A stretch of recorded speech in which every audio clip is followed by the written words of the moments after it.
বিসমিল্লাহির রহমানির রহিম। প্রিয় মহাসচিব, শ্রদ্ধেয় সিনিয়র কো চেয়ারম্যান, শ্রদ্ধেয় কো চেয়ারম্যান, শ্রদ্ধেয় প্রেসিডিয়াম সদস্যবৃন্দ, অন্যান্য কেন্দ্রীয় নেতৃবৃন্দ এবং ঢাকা বিভিন্ন স্থান থেকে আগত জাতীয় পার্টির নেতাকর্মী এবং তার অঙ্গ সংগঠনের নেতাকর্মী, আমার ভাই ও বোনেরা, আসসালামু আলাইকুম। আপনাদের সবাইকে জানাচ্ছি অনেক অনেক শ্রদ্ধা, ভালোবাসা এবং শুভেচ্ছা।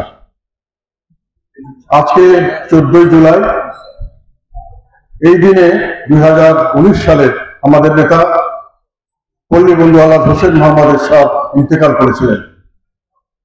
আজ তার 5ম মৃত্যুবার্ষিকী।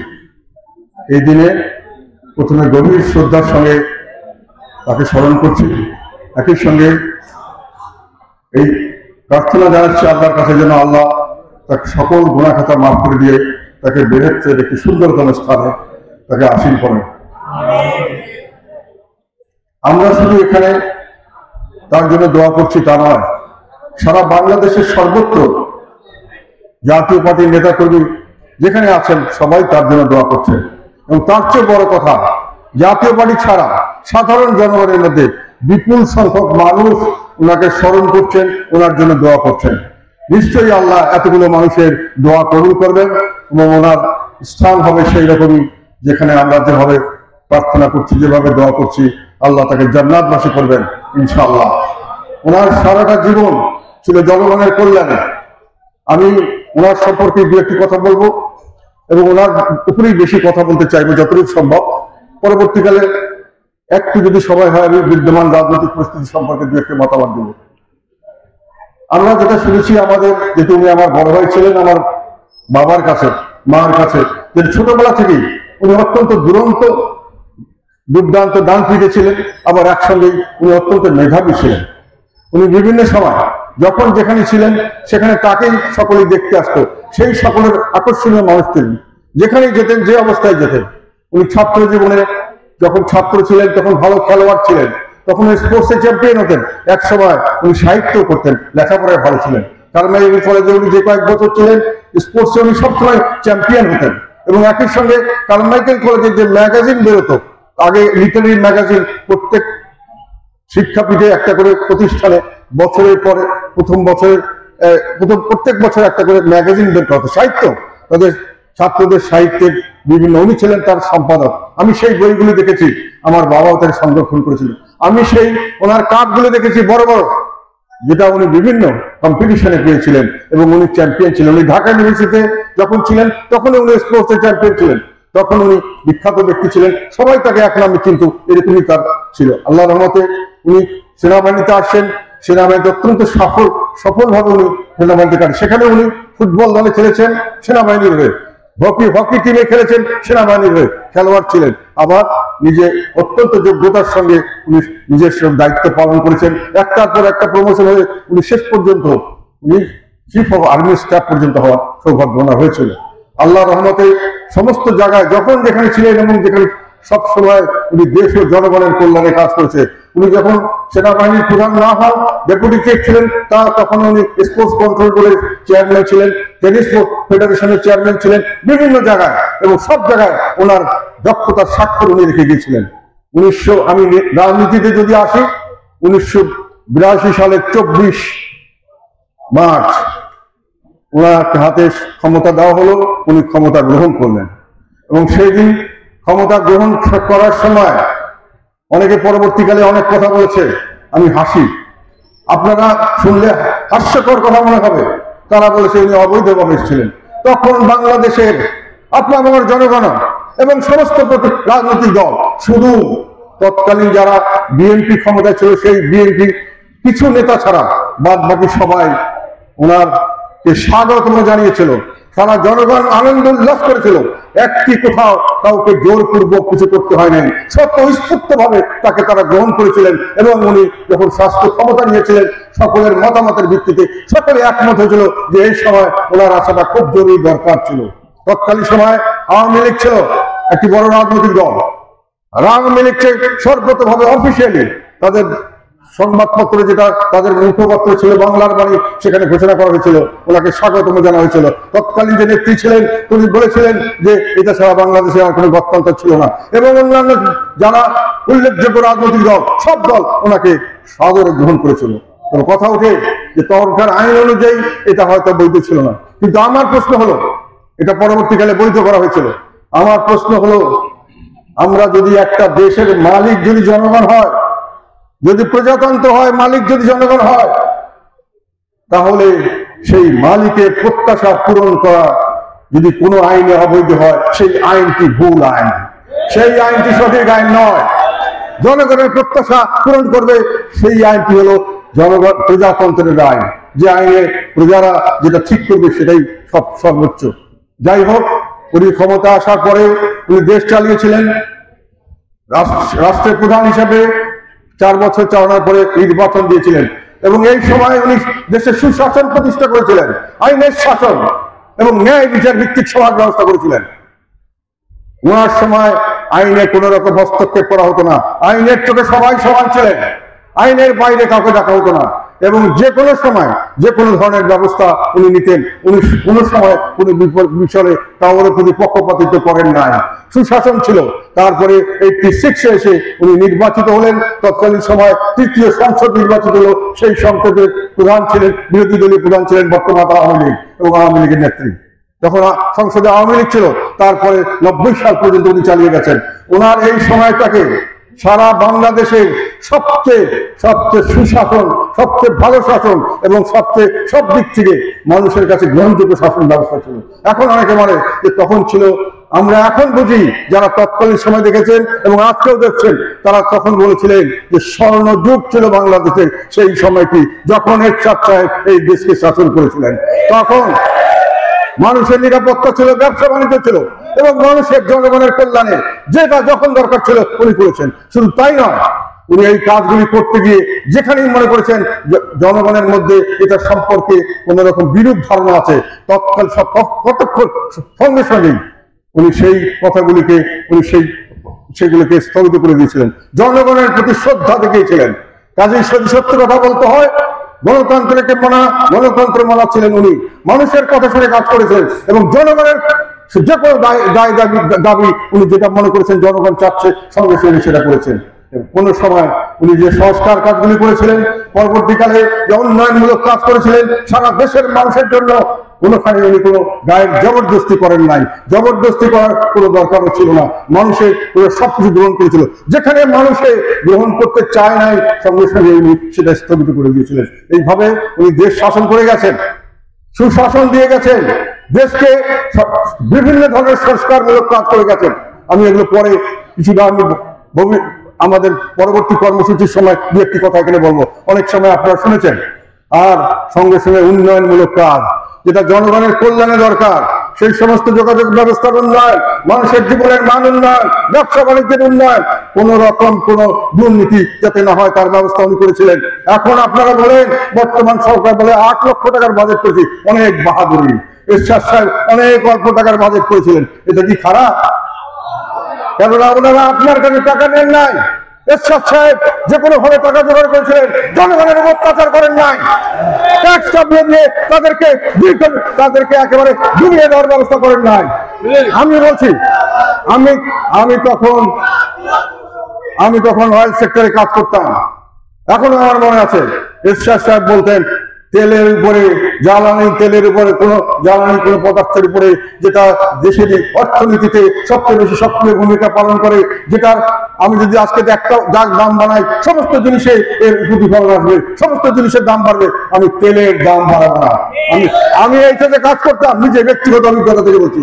উনি তেলে কোনো ট্যাক্স দিতেন না, কোনো এক্সাইজ ডিউটি দেওয়া হতো না, কোনো কাস্টম ডিউটি দেওয়া হতো না, এবং সেই জন্যই উনি তেল তখন বাজারে যেটা পাওয়া যেত, সেইখানে এখন আপনাদের মনে নেই, আপনাদের মনে করে দিতে চাই, পেট্রোল, ডিজেল, কেরোসিন এবং অকটেন 7 টাকা লিটার, 7 টাকা লিটারে উনি বিক্রি করেছিলেন। এবং এলপিজি সিলিন্ডার আমি মার্কেটিং করেছি, বাংলাদেশে সর্বপ্রথম এলপিজি মার্কেটিং শুরু করেছি আমি নিজে 5 টাকা, আমি ছেলে মেয়ে ইনচার্জ। এবং সেই এলপিজি সিলিন্ডার 60 টাকা করে পার বোতল বিক্রি করা হয়েছে। হয়তো বলবেন তৎকালীন সময় পেট্রোলের ক্রুড অয়েলের দাম কম ছিল ইত্যাদি ইত্যাদি কারণে এখন বাড়ছে। তাও বলে দেয় আজকে যদি আপনি যেটা 100 টাকা দাম দিয়ে কিনছেন তার মধ্যে প্রায় 60% ট্যাক্স সরকার নিয়ে যাচ্ছে আপনাদের পকেট কেটে। এগুলো দিয়েই তারা বলে বড় বড় উন্নয়ন করেছে, বড় বড় মানুষের ঘরে ঋণের বোঝা। এটা ছাড়াও মানুষকে বিভিন্ন ভাবে ঋণের বোঝা করে আজকাল এখন মানুষের বিশ্বাস করার অবস্থা নাই। আমাদের রিজার্ভ শূন্য, আমাদের জিনিসপত্রের দাম লাগালেন কেন? এই সমস্ত কারণে। তারপরেও এরশাদ সাহেব এই 8-10 হাজার কোটি টাকা বাজেট দিয়েও যমুনা ব্রিজ করেছিলেন, যমুনা ব্রিজের সবকিছু করে গেছিলেন এবং এর সমস্ত শেষ করে দিয়ে উনি যখন পদত্যাগ করেছিলেন তার বলে যমুনা ব্রিজ করা হয়েছে। ওনার জোগাড় করা টাকায়, ওনার জোগাড় করা কন্ট্রাক্টর, ওনার জোগাড় করা সমস্ত কিছু এগ্রিমেন্টের মাধ্যমে হয়েছে এবং একেবারেই নিয়ম সিদ্ধ ভাবে সময়ের ভিতরে, সময়ের চাগে শেষ হয়েছে। এবং যে এস্টিমেট করা হয়েছিল অনেক কিছু উনি বৃদ্ধি করেছিলেন। ওখানে উনি রেল লাইন যাওয়ার কথা ছিল না, রেল লাইন দেওয়া হয়েছিল। অন্যান্য উনি একসাথে মাল্টিপারপাস করেছিলেন, শুধু রোড ব্রিজ করেন নাই, রোডের সঙ্গে রেল দিয়েছিলেন, ওখানে উনি ইলেকট্রিসিটি দিয়েছিলেন, ওখানে উনি গ্যাস লাইন নিয়ে গেছিলেন যে উত্তরবঙ্গের জন্য এটা দরকার। উত্তরবঙ্গকে যদি আমরা বৈষম্য থেকে মুক্ত করতে চাই, উত্তরবঙ্গকে যদি আমরা অর্থনৈতিক ভাবে আমরা দাঁড়া করাতে চাই তাহলে এটা প্রয়োজন আছে। তখন ওরা বাজেট ছিল 10-12 হাজার কোটি টাকা দেশের বাজেট, তারপরে উনি করেন নাই, উনি করেছিলেন এবং সেই টাকা শোধও হয়ে গেছে। এখন যমুনা ব্রিজে নাকি প্রফিট করা হয় অনেক টাকা। আর এখনকার যেগুলো প্রজেক্ট হচ্ছে এগুলো বেশিরভাগ বিদেশি টাকায় অনেক বেশি সুদ দিয়ে। পদ্মা ব্রিজ যেটা করা হয়েছে আমি বারংবার বলেছি, আমি সংসদে বলেছি, এগুলো নিজস্ব অর্থায়ন কথাটা সম্পূর্ণ ভুয়া কথা। নিজস্ব অর্থায়ন ছাড়া আমাদের যদি নিজস্ব অর্থায়ন বলতে হয় সমস্ত প্রজেক্টই নিজস্ব অর্থায়নে হচ্ছে, যদি আমি সেভাবে ধরি। কিন্তু যদি সেইভাবে ধরি যে না আমার ট্যাক্সের টাকা দিয়ে হচ্ছে কিনা, না ট্যাক্সের টাকা দিয়ে হচ্ছে না। আমরা যে ট্যাক্স উঠাই, রাজস্ব উঠাই, সেটা আমরা নিজেরাই খাওয়া দাওয়া করে শেষ করে ফেলাই, ব্যবসা বাণিজ্য ফুর্তি করে শেষ করে ফেলি, চাকরিতে বেতন দিয়ে, বোনাস দিয়ে নিজের ফাংশন করে শেষ। আমাদেরকে উন্নয়নের জন্য বিদেশ থেকে লোন নিতে হয়, দেশি ব্যাংক থেকে লোন নিতে হয়। লোন নিতে নিতে ব্যাংকগুলোকে খালি করে ফেলা হয়েছে, আবার ব্যাংকের টাকা প্রস্তুত করা হয়েছে আবার আরেক দিক দিয়ে, সেটাও সরকারি দলের লোক। আর বিদেশ থেকে লোন নিতে হয় অনেক বেশি সুদে। এখন আমাদের লোন, বিদেশি লোন $100 বিলিয়ন উপরে হয়ে গেছে। আমাদের রিজার্ভ এক সময় এক কথা শুনি, রিজার্ভ অত্যন্ত খারাপ অবস্থা আছে। যে কোনো সময় আমাদের রিজার্ভ শূন্য হয়ে যেতে পারে ভবিষ্যতে, তাহলে আমাদের ইম্পোর্ট বন্ধ হয়ে যাবে। এখনই অনেক দেশ আমাদেরকে আর ধার দিতে চাচ্ছে না, যেহেতু আমরা ধার শোধ করতে পারবো কিনা জানি না। আর পদ্মা সেতুতে আমরা ওয়ার্ল্ড ব্যাংকের টাকা ফেরত দিয়ে দিয়েছি, কিন্তু আমরা কি নিজের টাকায় করেছি? আমরা আবার অন্য ব্যাংক থেকে নিয়েছি, আবার বিভিন্ন জায়গা থেকে নিয়েছি, অনেক বেশি সুদে নিয়েছি। ওয়ার্ল্ড ব্যাংকে হয়তো ছিল 0.5% বা 1%, সেটাকে আমরা 6%, 10% সুদে আমরা লোন নিয়েছি এবং সেই লোন থেকে আমরা পদ্মা ব্রিজ করেছি। এখন পদ্মা ব্রিজের সঙ্গে সরকার এগ্রিমেন্ট করেছে, তাকে 1% লোন দেওয়া হবে, তাকে কিস্তি দিতে হবে। সরকারের সাথে পদ্মা ব্রিজের কন্ট্রাক্ট, এবং সরকার আবার এটা নিয়েছে বিদেশি সংস্থার থেকে, এবং সেখানে ওয়ার্ল্ড ব্যাংকও আছে, সেখানে অন্যান্য এশিয়ান ডেভেলপমেন্ট ব্যাংক আছে, সেখানে IMF আছে। এখনো ওয়ার্ল্ড ব্যাংক টাকা দিচ্ছে, এখনো আমরা IMF এর কাছে টাকার জন্য ঘুরছি না? তা বাহাদুরিটা কোথায়? সব শুভঙ্করের ফাঁকি। এই শুভঙ্করের ফাঁকি দিয়ে আমাদের দেখায় বড় বাজেট, কি উন্নয়ন। আমরা কিসের উন্নয়ন? ঘাড়ের মধ্যে যে বোঝা এরশাদ করেছিল গুচ্ছগ্রাম, করে নাই? সেখানে দিয়েছিল না হাজবেন্ড ওয়াইফের নামে কি বলে ফার্স্ট জমি দেয় নাই, আর অন্যান্য সুযোগ দেয় নাই। তখন কি দেশের মানুষের ঘাড়ে কোনো লোনের বোঝা ছিল? এখন দেশের প্রতিটি মানুষের ঘাড়ে 1.5 লক্ষ টাকা করে ঋণের বোঝা। সরকারি খরচ, সরকারি হিসাব মতে প্রতিটি মানুষ ওকে যে জন্মগ্রহণ করবে তার ঘাড়ে 1.5 লক্ষ টাকা ঋণ। তা আপনি যদি 4 জনের একটা পরিবারকে আপনি একটা ঘর দেন, সে তো ঘরের মধ্যে 6 লক্ষ টাকা ঋণ দিয়েই আছে। এটাকে বিনা পয়সা হইল নাকি?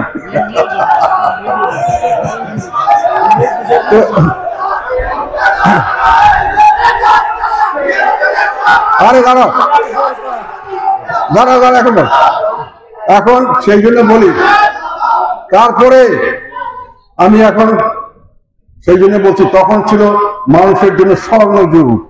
কাজ করতে পেরেছে, যে অর্থ উপার্জন করতে পেরেছে, যে একটা মানুষ সহজে তার সংসার চালাতে পেরেছে। কাজকর্মের সুযোগ ছিল, ব্যবসা বাণিজ্যের সুযোগ ছিল, চাঁদাবাজি, টেন্ডারবাজি, বদমাশি, ডাকাতি, গুন্ডামি এসব ছিল না। বলেন আপনারা, তখন কি কোনো টেন্ডারবাজি হয়েছে? আমি অনেক ইঞ্জিনিয়ারকে জিজ্ঞাসা করেছি, আমি ইঞ্জিনিয়ার, সময় কোন ধরনের কোন রকম কিছু টেন্ডারই হয়েছে? যে পাবে পাবে, যে পাবে না পাবে না।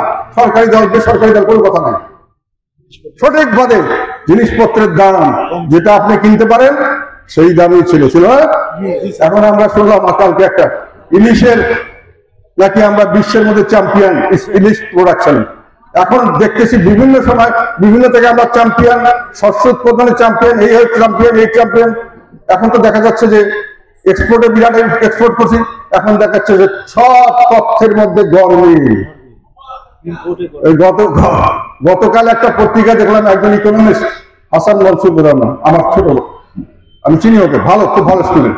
সে বলছে যে ইলিশ মাছে যদি আমরা প্রোডাকশনে বিশ্ব চ্যাম্পিয়ন হলাম, তাহলে আমার মতো মানুষ একটা বাজারে গিয়ে ইলিশ মাছ কিনতে পারবে না কেন? একটা ইলিশ মাছের কত টাকা কেজি ভাই? সাধারণ মানুষ কিনতে পারবে? তা আমরা বিশ্বের মধ্যে চ্যাম্পিয়ন হয়ে প্রোডাকশন করে কি লাভ হলো? এইটা আমরা বিশাল এর মধ্যে দেখাইলাম, আমরা বিশাল কিছু করে ফেলেছি, এই হিসাব আর কি। যাই হোক, সবকিছুর মধ্যে শুভঙ্করের ফাঁকে। এখন এরশাদ সাহেব আমার পদত্যাগ করলেন 6 ডিসেম্বর 90 সালে। হ্যাঁ, 90 সালে করলেন না? উনি পদত্যাগ করে চলে গেলেন। তখন কি প্রচার করা হলো? জনরোষে ঘৃণিত হয়ে পদত্যাগ করতে বাধ্য হলেন। আমার প্রশ্ন, একটু আগে আনিস ভাই কথাটা বলে গেছে, জনরোষে ঘৃণিত কে ছিলেন? ওনার সময় তো শাসন ব্যবস্থায় কোনো অসুবিধা ছিল না। এমনকি চিফ জাস্টিস, হাইকোর্টের জাজ, বিচারপতির জাজ, যা বলা হতো সবকিছুতেই সরকারি দল হোক কি কে হলো না হলো কোনো কথা ছিল না। সরকারের বিরুদ্ধে, এরশাদ সাহেবের ডিসিশনের বিরুদ্ধে রায় হয়েছে না? উনি কোনো কাউকে কিছু বলেছেন? উনি প্রেশার দিয়েছেন? উনি চেঞ্জ করার চেষ্টা করেছেন? করেন নাই।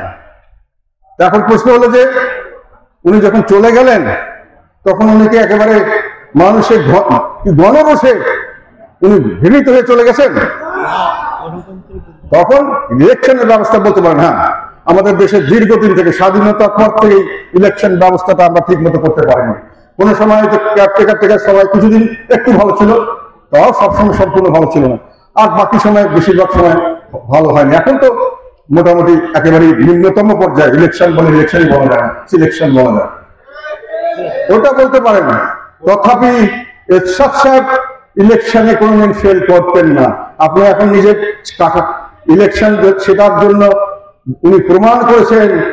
ডিসেম্বরের পরে যে পার্লামেন্ট ইলেকশন হয়েছে, ওনাকে ইলেকশনের না যাওয়ার জন্য চেষ্টা করা হয়েছিল, ঠেকানো হয়েছিল, জনগণের চাপে দিতে হয়েছে। তারপরে উনি কি ইলেকশনে পরাজিত হয়েছেন? তাহলে জনগণ ওকে প্রত্যাখ্যান করলো কোথায়? পরবর্তীকালে 5 বছর পর তো আবার উনি ইলেকশন করেছিলেন, জনগণ কি ওনাকে প্রত্যাখ্যান করেছে? তারপরে উনি যেখানে যেখানে দাঁড়িয়েছিলেন অন্যান্য জায়গায়, জনগণ কি প্রত্যাখ্যান করেছে? তাহলে গণরোষে ওনার কোন গণরোষ? কিছু মুসলিমের মানুষ অনেক ধরনের আবদার করেছিলেন, অনেক কিছু বলেছিলেন, আসেন আপনি ইলেকশন করেন বাদ দিয়ে, নির্বাচন বাদ দিয়ে। উনি গণতন্ত্রের প্রতি আস্থাশীল হয়ে বলছে যে ঠিক আছে, ক্ষমতা থেকে বেরিয়ে এসে আপনি নির্বাচন করুন। আমি রাজি আছি, ক্ষমতা থেকে বেরিয়ে নির্বাচন, ক্ষমতা আসলে আসলাম, না আসলে আসলাম, গণতান্ত্রিক প্রক্রিয়া অব্যাহত থাক। এই সদিচ্ছায় উনি এসেছিলেন। ওনার সদিচ্ছার উত্তর কি আপনার সদিচ্ছা দিয়ে দিয়েছিলেন? না, ওনাকে বিভিন্ন ভাবে তখন তাকে ধ্বংস করার চেষ্টা করা হয়েছিল। একটা কথা এখানে বলে দেই, সেটা এখন পর্যন্ত আমি অনেকদিন আগে শুনেছি, বলিনি, বিভিন্ন কারণে বলিনি। আমি একদিন আমার ভাইয়ের সঙ্গে বঙ্গভবনে গিয়েছিলাম, জাস্টিস শাহাবুদ্দিন সাহেব তখন প্রেসিডেন্ট ছিলেন, মোস্টলি 96-এর ইলেকশনের পরে। উনি তখন আমাকে আর একটা কথা বলেছিলেন। আমি এবং এরশাদ সাহেবকে পাশে ডেকে একসঙ্গে কথা বলছিলাম। উনি অনেক দুঃখ করলেন, কারণ আমার ভাই একটা দুঃখ ছিল যে উনি বিবিসিতে বলেছিলেন এরশাদ সাহেবকে কোনো বিরুদ্ধে কিছু করা হবে না, ওনাকে নির্বাচন করার সম্পূর্ণ সুযোগ দেওয়া হবে। উনি সেটা বলেছিলেন যে আমি খুব দুঃখিত, আমি আপনার সঙ্গে এই কথাটা রাখতে পারিনি, যেহেতু আমার উপরে একটা প্রেশার ছিল। সেই কথা তিনি আরেকটা কথা বলেছিলেন, আমি এই কথাটা আজকে বলছি।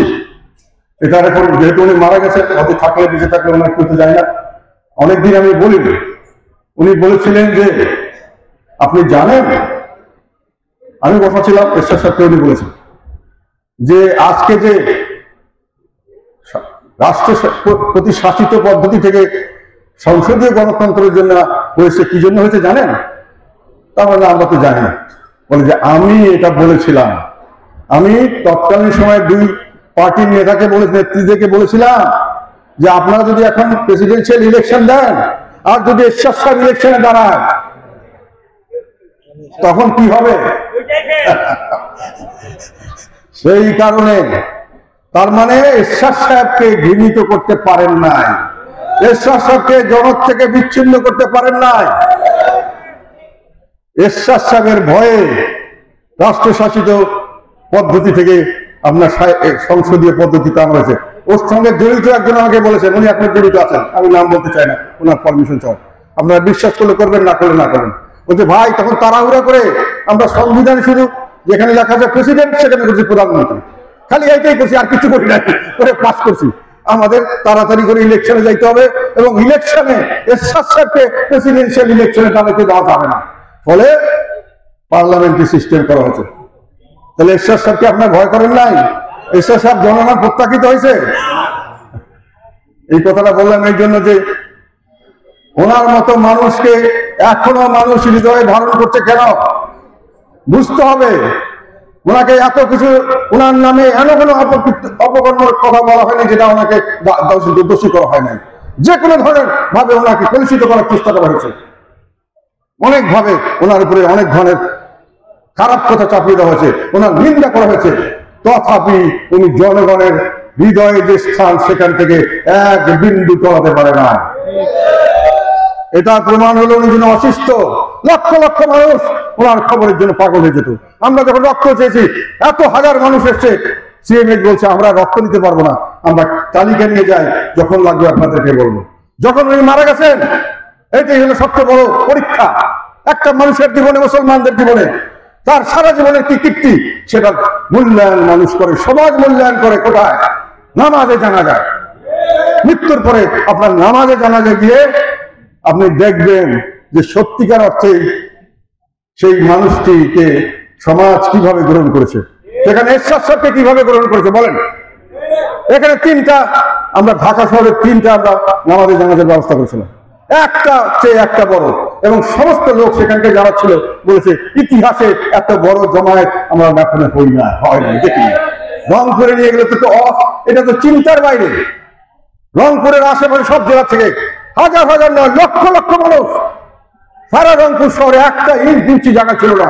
এত বড় সমাবেশ রংপুরের মানুষ কোনোদিন দেখে না। কাজেই উনি মানুষের হৃদয়ে কতটা স্থান করে নিয়েছিলেন সেটা প্রমাণিতাই। এখন আমাদের উচিত ওনাকে যে এই যে ওনার স্থানটা, এটা যেন চিরস্থায়ী ভাবে থাকে এবং ভবিষ্যতে যেন মানুষ ওনার কথাটা একইভাবে মনে রাখতে পারে, সেটা আমাদের দায়িত্ব, আমাদের উপর দায়িত্ব উনি দিয়ে গেছেন।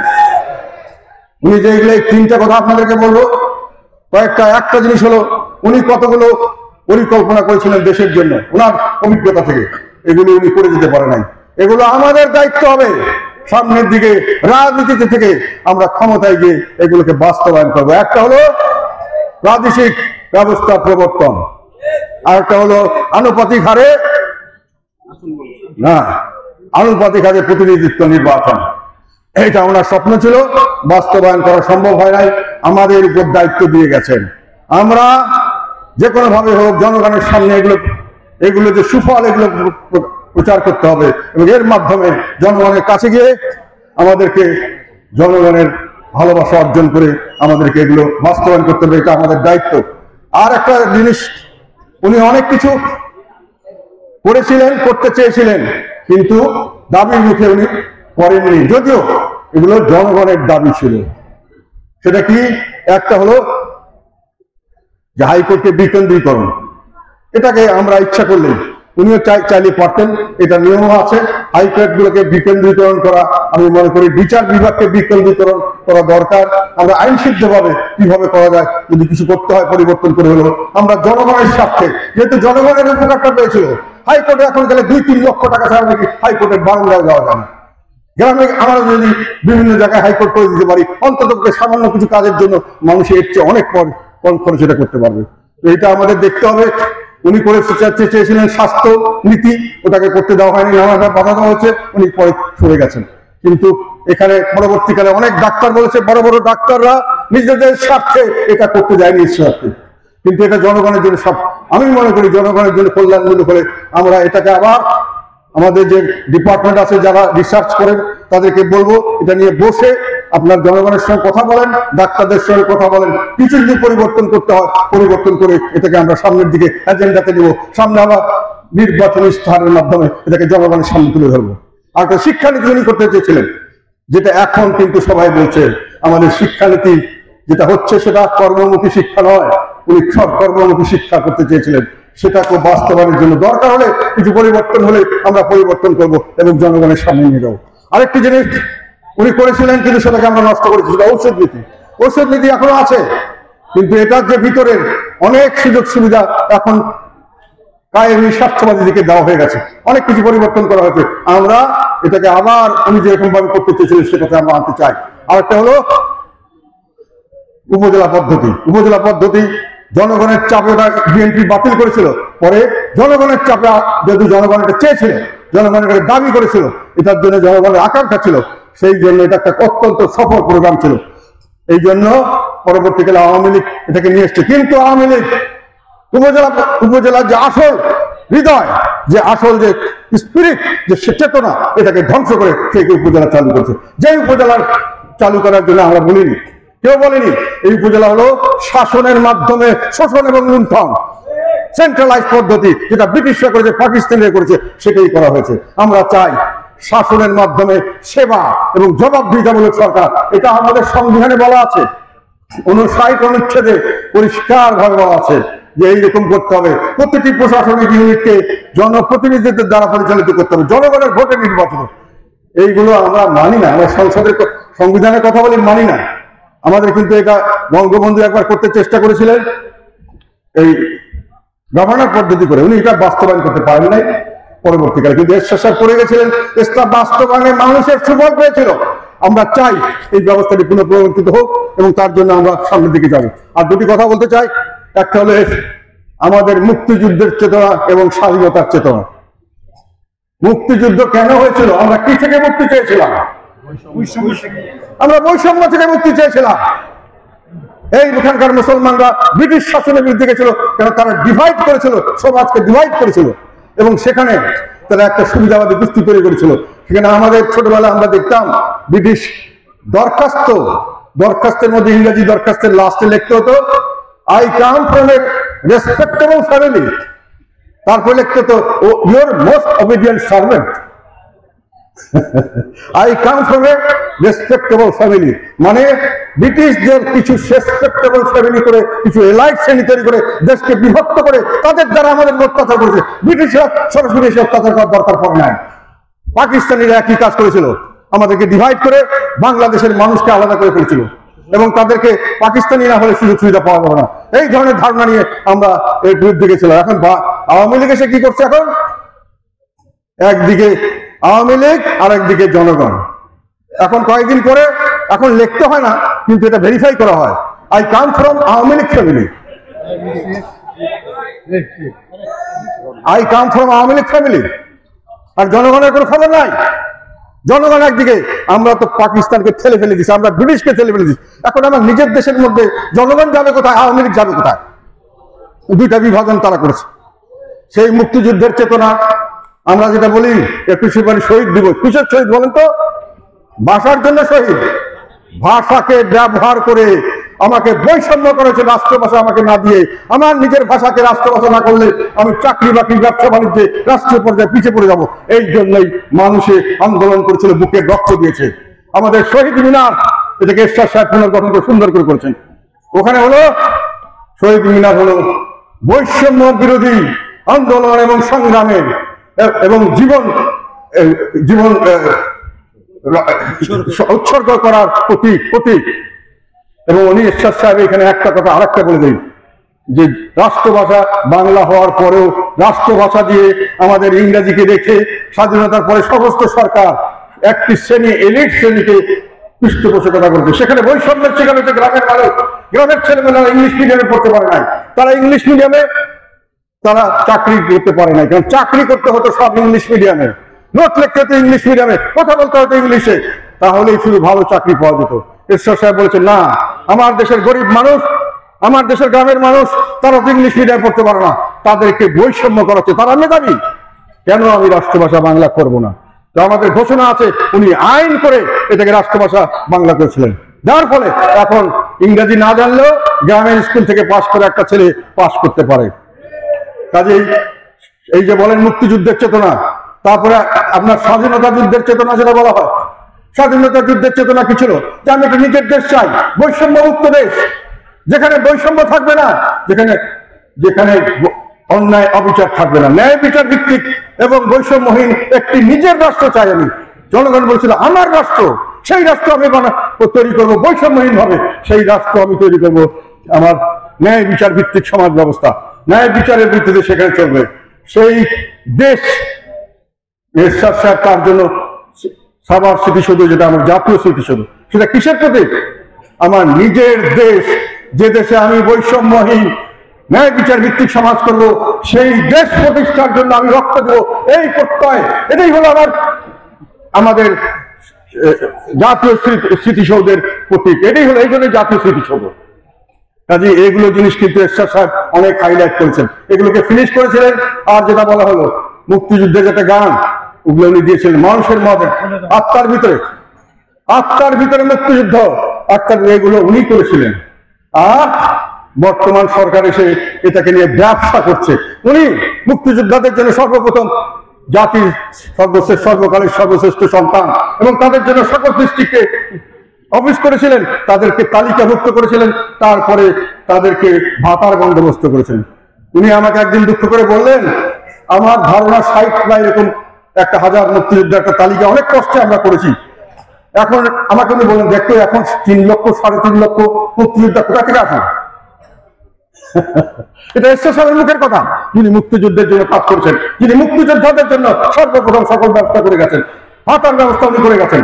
উনি মুক্তিযোদ্ধাদের নিয়ে দল বানিয়ে তাদের দিয়ে মানে কিছু একটা খারাপ কাজ করার উনি চিন্তাও করেন না।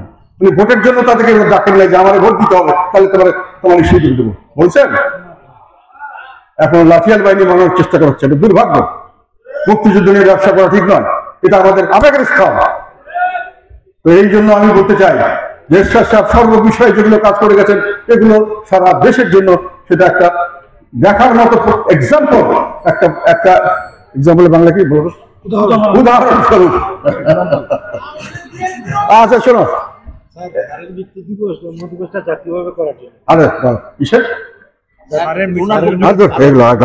ওদের কাছে আমরা কি দাবি, আমরা গেলে করতে পারবো? হ্যাঁ আছে, আচ্ছা ঠিক আছে। শুনতে ভালো লাগছে তোমাদের? এইরকম প্রতিটি জিনিস। এখন শুনলাম কেউ বলল কোটা সম্পর্কে কিছু বলেন। কোটা সম্পর্কে আমি সংসদে বলেছিলাম, পরবর্তীকালে বিভিন্ন জায়গায় বলেছি, বলি নাই? আমি বলছি এখন কোটার বিষয়টি থাকবে কি থাকবে না, কোটা হবে কি হবে না, কখন হবে, কতটুকু হবে, এটা সম্পূর্ণ রাজনৈতিক সিদ্ধান্ত এবং বাস্তবায়িত হবে প্রশাসনের মাধ্যমে, ঠিক কিনা? এটা আমি হাইকোর্টে যাই কেন? এটাকে হাইকোর্টের এখতিয়ারের মধ্যে পড়ে? হাইকোর্টে নিলাম কেন? কে নিল? এইখানেই তো সন্দেহ জনগণের হয়ে গেল, সেটা হাইকোর্টে গেল কেন? এবং গেল 21 সালে, 24 সালে হঠাৎ করে এটার বক্তব্য, এটার রায় হয়ে গেল, এবং সেই রায়ে দেখা গেল যে কোটা সিস্টেম পুনর্বহাল হইল। সরকার যেটাকে বাতিল করছে, সরকার আবার এটা নিয়ে মনে হচ্ছে খুশি, কথাবার্তায় মনে হয় ভালো কাজ হয়েছে একটা। তার মানে জনগণের মধ্যে ধারণা আসলো সরকার তখনই এটাকে করতে চাননি, কোনো কারণে করেছেন, যে কোনো ভাবে হোক সেটাকে আবার পুনরুদ্ধার করে আবার কোটা বহাল করবেন, তার জন্য তাদের লোকদের দিয়ে মামলা করিয়েছেন এবং সরকার বিবাদী হিসাবে সেখানে যথাযথভাবে তাদের জিনিসগুলো উত্থাপন করেন নাই, অথবা পরোক্ষভাবে সরকার প্রত্যক্ষ বা পরোক্ষভাবে যারা মামলা করেছে তাদের উপরে সহায়তা করেছে। সাধারণ মানুষের একটা আশঙ্কা, সন্দেহটা ঠিক কিনা আমি জানি না, তবে সাধারণ মানুষ এটাই বিশ্বাস করছে এবং সাধারণ মানুষ এটাও বিশ্বাস করছে যে সরকার এটাকে সামনের দিকেও এরকম কিছু করতে পারে এবং এটাকে ঝুলিয়ে রাখতে পারে।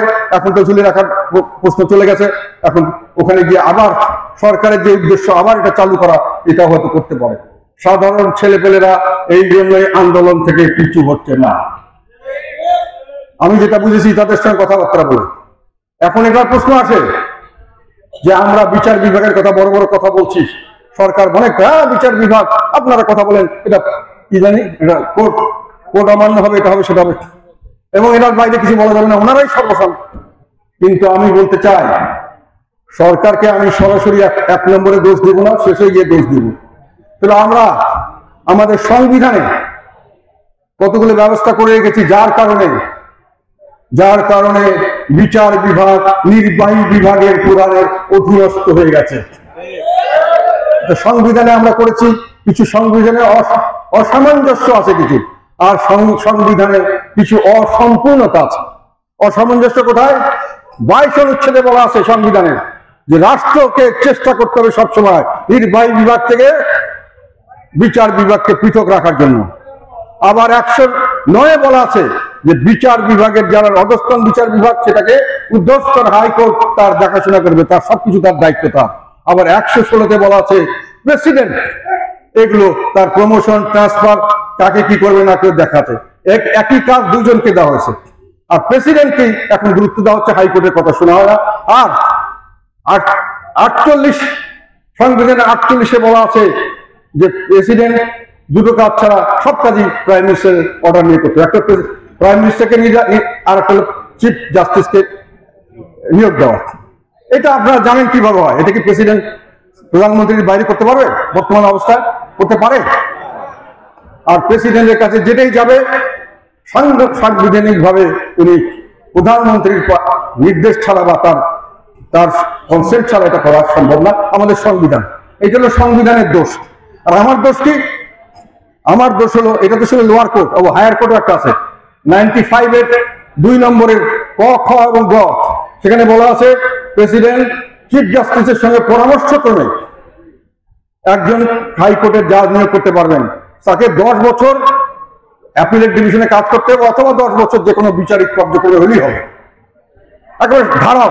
আরেকটা ছিল যে এর জন্য একটা আইন করা যদি যায় সেটার বাধ্যবাধকতা, সেই আইন সরকার করবে। এটাই বলছি অসম্পূর্ণতা, সংবিধানকে সম্পূর্ণ করা হয়নি। এবং যেহেতু প্রেসিডেন্ট করবে, উনি চিফ জাস্টিসের সঙ্গে আলাপ করবে না করবে এটা ওনার ব্যাপার, বাধ্যবাধকতা নেই। কাজে প্রেসিডেন্ট যেটা করবে সেটা প্রধানমন্ত্রী করবে। কাজে প্রধানমন্ত্রী হাইকোর্টের সমস্ত নিয়োগ উনি নিয়ন্ত্রণ করতে পারেন। ফলে হাইকোর্ট প্রধানমন্ত্রীর আওতার বাইরে যেতে পারছে না। তারপরে প্রশ্ন আসে যে তারাও যদি এরপরে যেতে চাইবে কিনা যাওয়ার তাদের স্কোপ আছে কিনা? হ্যাঁ আছে। সরকার সেখানে সরকারি কিছু কথাবার্তা কিছু কাজকর্মে আমি মনে করি একটা বাধার কারণ হয়ে গেছে। আমরা কিছুদিন আগে শুনেছি বর্তমান সরকারের একজন অত্যন্ত গুরুত্বপূর্ণ ব্যক্তি উনি প্রকাশ্যভাবে বলেছেন যে আগের একজন প্রধান বিচারপতিকে কিভাবে হেনস্থা করে বের করে দেওয়া হয়েছে, এটা উনি বিভিন্ন জায়গায় বলেছেন। এটা নিয়ে কোর্টে একটা কথা উঠেছিল কিন্তু কিছু হয়নি। তাহলে এই ধমকিটা প্রধান সব বিচারের উপরে আসবে না? কাজে আমরা যতই কিছু মনে করি না কেন এগুলো জিনিসের, আমি বিচারের উপরে আস্থা রাখার জন্য আমরা 100 বার চাই, সমস্ত প্রতিষ্ঠানের উপর আমরা আস্থা রাখতে চাই এবং দেশবাসীও চাই, এবং সকলেরই এটা আকাঙ্ক্ষা। এটা পূরণ করার জন্য যেগুলো আইনগত সমস্যা সেগুলো, এবং যেটাকে করা হচ্ছে বিভিন্নভাবে দলীয় কর্মকাণ্ডের মাধ্যমে, সেখানে আমাদেরকে যদি সঠিকভাবে না করি, আমরা যতই বলি গায়ের জোরে আর ভয় দেখিয়ে শ্রদ্ধা, ভালোবাসা, আস্থা আনা সম্ভব হয় না। ভয় হলে আমি চুপ করে থাকবো, কিন্তু আমি মনের থেকে গ্রহণ করবো না। ফলে এই কথাটা মনে রাখতে হবে। এই কথাটা আমি বলতে চাচ্ছি। কোটা আন্দোলনের বিষয়ে আমাদের বক্তব্য আমরা আগে বলেছিলাম কোটার বিষয়ে আমার বক্তব্য হলো যে কোটা শুধু অনগ্রসর, যেটা 29 ধারায় বলা আছে, যারা অগ্রসর হতে পারে নাই, যারা আমাদের সঙ্গে সমান তালে চলতে পারছে না, বৈষম্যের কারণে কিছু না পিছিয়ে আছে, তাদেরকে সামনে এগিয়ে দেওয়ার জন্য শুধু কোটা করা যেতে পারে অত্যন্ত এবং খুব হিসাব নিকাশ করে। যেমন প্রতিবন্ধী বা যারা পাহাড়ি বা এরকম কিছুতে থাকে, সেটা হিসাব নিকাশ করে খুব ছোট সংখ্যক একটা কোটার মধ্যে রাখা উচিত এবং সেই কোটাটা সম্পূর্ণ শুধু প্রথম দ্বিতীয় না, সমস্ত শ্রেণীর জন্য সেটাকে কার্যকর করা উচিত। আমি মনে করি আমার পক্ষ থেকে আমি মনে করি এটাই সঠিক হবে। এবং আমরা এখন আবার বলতে চাই, আমরা বিচার বিভাগের প্রতি আমাদের আস্থা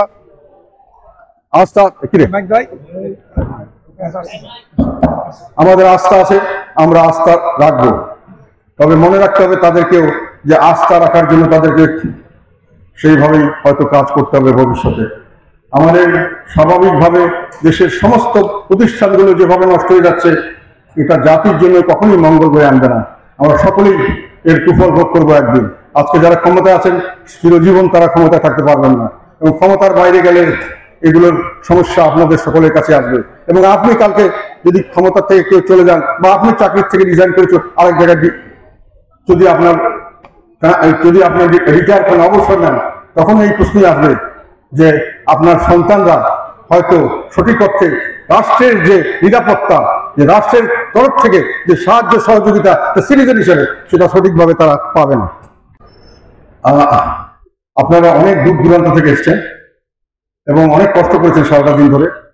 আমরা অনেকটা অনিশ্চয়তার মধ্যে ছিলাম, যেহেতু রাজনৈতিক একটি কর্মসূচি চলছে।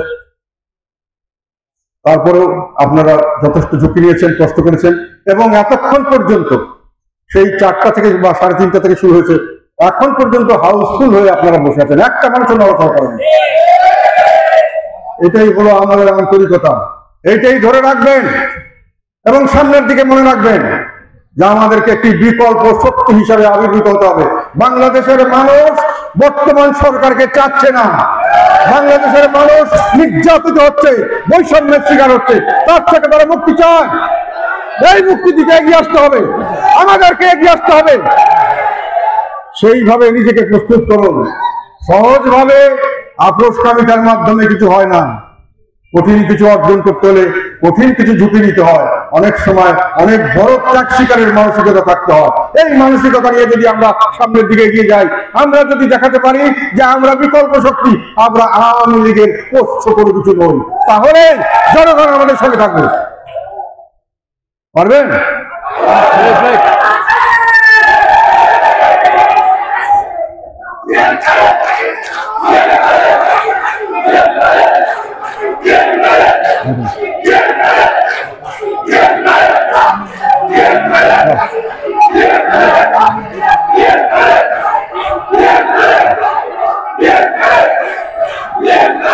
জাতীয় পার্টি জিন্দাবাদ, বাংলাদেশ জিন্দাবাদ। আমাদের নেতা পল্লী বন্ধু আলহাজ হোসেন মোহাম্মদ এরশাদ অমর হোক, অমর হোক, অমর হোক।